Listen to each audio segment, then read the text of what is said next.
teaching an 18th century dance at the Depreciation Lands Museum. The last video was our rehearsal, and today we're actually doing it. So I'm excited. And after the country dance, I plan to finish off with a solo minuet, which was actually done quite a bit for theatrical performances. So, all right. Arm right. And arm left. All right. There we go. All right. And back to your places. And weave. And again. Middle class dance, people in the lower class dance. It was a way to, get together and socialize. It was also a form of entertainment, and sometimes it was also a form of courtship and to also show off how well bred you were. Of course, that was more in the upper class. However, in the lower class, they would typically dance in taverns, barns, and even some of them, what we would call middlings, middle class, would sometimes even dance in taverns and barns.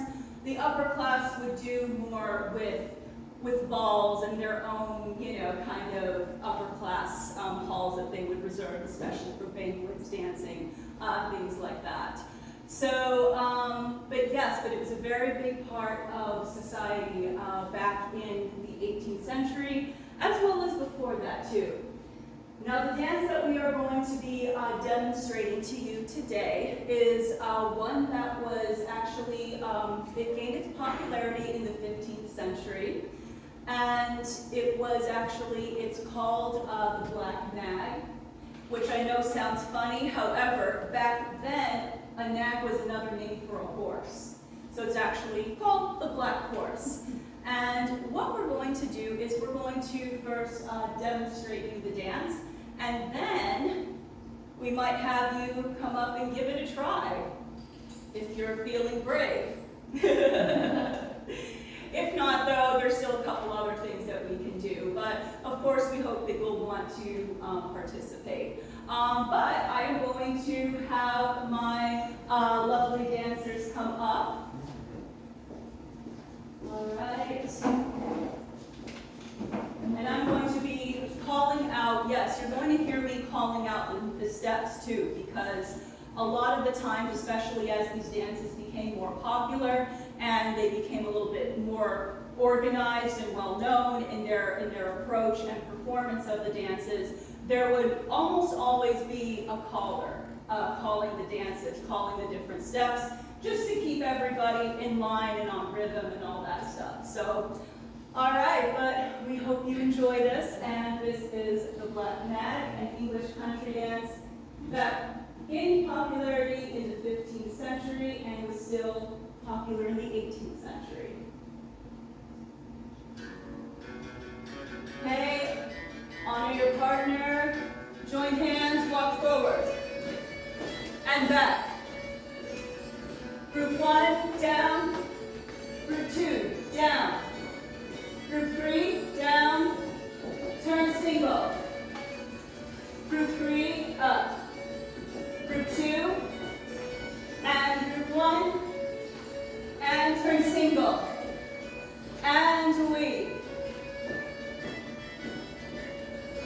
And again.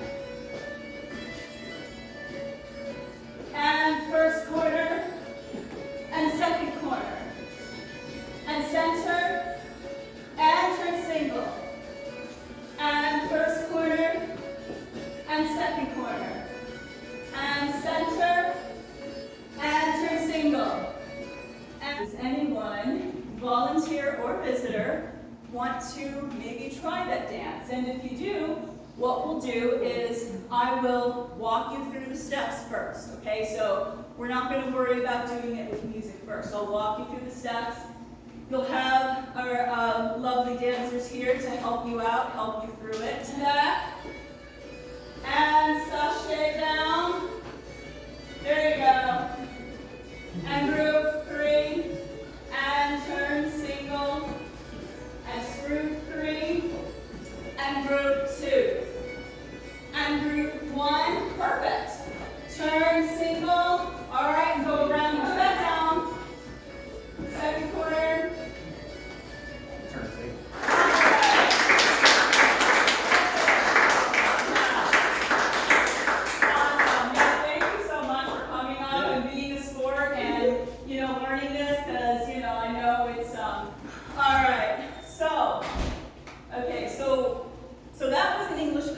so that was maybe like a little bit more of a casual dance. Now we're going up to the upper class, and one dance that was popular with the upper class was the minuet.